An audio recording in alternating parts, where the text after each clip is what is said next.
Hello guys, good morning. Paano ba i-confirm ang identity natin sa ating Facebook? Marami pong nagtatanong nito sa akin. Ito lang po ang gagawin nyo guys sa mga nag-comment dyan kung paano raw po ito gagawin or kung paano raw po natin i-confirm ang ating mga Facebook account. Sundin nyo lang po guys ang gagawin ko. Huwag po kayo mag-skip para makasunod kayo sa step-by-step process natin para ma-confirm po natin pare-parehas ang ating mga identity. Punta lang tayo sa ating Facebook. Click po natin ang ating mga Facebook account. Ito lang po ang gagawin nyo guys kung gusto nyo po i-confirm ang identity nyo sa inyong mga Facebook account. Click natin dito ang 3 lines. I-switch ko lang po sa aking Facebook profile. Kasi nakaswitch po siya sa ating Facebook page ngayon. Kailangan lang natin siya i-switch sa ating Facebook profile. Ito guys, click mo lang po ang switch profile. Andito na tayo guys sa aking Facebook profile. Click nyo lang po ang 3 lines. Then, scroll up natin. Click nyo po ang personal details. Click personal details. Then, click natin dito guys ang identity confirmation. Kailangan po totoong pangalan nyo ang inilagay nyo sa inyong mga Facebook account para ma-confirm nyo po ang inyong mga identity sa inyong mga Facebook. Click po natin ang identity confirmation. Click lang po natin dito ang confirm your identity. Kailangan po kung saan kayong bansa, yun din po dapat ang ilalagay mo dito.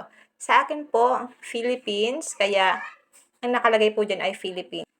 Click po natin itong arrow, pa-right. Kailangan po naka-turn on ang inyong two-factor authentication. Kailangan po kasi ito sa pag-identify ng confirmation. Click na po natin ang confirm your identity. Click nyo po ang protect your account. Ito guys, kailangan po naka-turn on ang inyong two-factor authentication. Kailangan nyo po ito i-turn on. Then back tayo guys. Click natin ang personal ID or notarized document. Kailangan po natin mag-send ng ID. Pwede po kayo din mamili kung upload your ID or get a form notarized. Piliin po natin dito ang upload your ID. Dito po, mamimili lang kayo dito ng ID kung ano po ang isasubmit mo kay Facebook. Yan guys, marami siyang pagpipilian. Sa akin po, ang pipiliin ko dito ay National ID card. Meron naman dito guys, Voter ID, Visa, Tax Identification Card. Yan, marami po kayo dito guys pagpipilian ng ID para ma-submit nyo kay Facebook. Sa akin po, ang gusto ko lang dito ay itong National ID card. I-click mo lang po itong circle na maliit sa National ID card, then i-click nyo po ang next. Click next. Dito po, take a photo of your ID using the camera on your phone. Take a photo that clearly shows your ID or official document. To get started, find an area with good lighting. Kailangan po nasa maliwanag kayong area. Then, kailangan po avoid glare or shadows. Dapat po wala raw siyang anino. Make sure all 4 corners are visible. Kailangan po yung 4 na corner ng ating ID ay nakikita. Click po natin ang Get Started para makapag-picture na tayo. Ayan guys, ito po ang aking Humid ID po ang gagamitin ko. Ayan guys, taking photo na. Pasensya na kayo guys sa maingay. Magre-take photo lang po ako. Kailangan po kasi malinaw, nababasa ang ating ID. Ayan. Taking photo.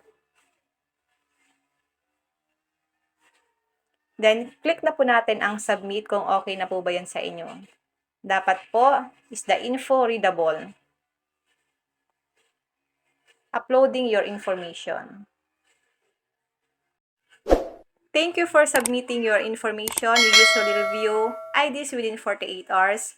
We'll send a notification when we have completed. Ito guys, sa experience po dito, inabot lang siya ng 8 minutes. Then, na-confirm na po ang aking identity sa aking Facebook. Ito po siya. Ganito po ang makikita nyo sa inyong notification sa inyong Facebook once na na-confirm po ang inyong mga identity sa inyong Facebook. Yan guys ang lalabas sa inyong notification.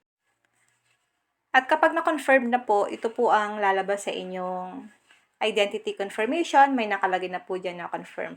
Ganun lang po kadali kung paano po mag-confirm ng identity sa ating mga Facebook account. Kung hindi ka pa nakafollow sa aking Facebook page, follow nyo po ako, Positive Mind. At kung hindi ka pa nakasubscribe sa aking YouTube channel, pasubscribe po ako, RK Waylo, para lagi kang updated sa lahat ng tips at video tutorial na ina-upload ko. And now, thank you for watching. God bless you all.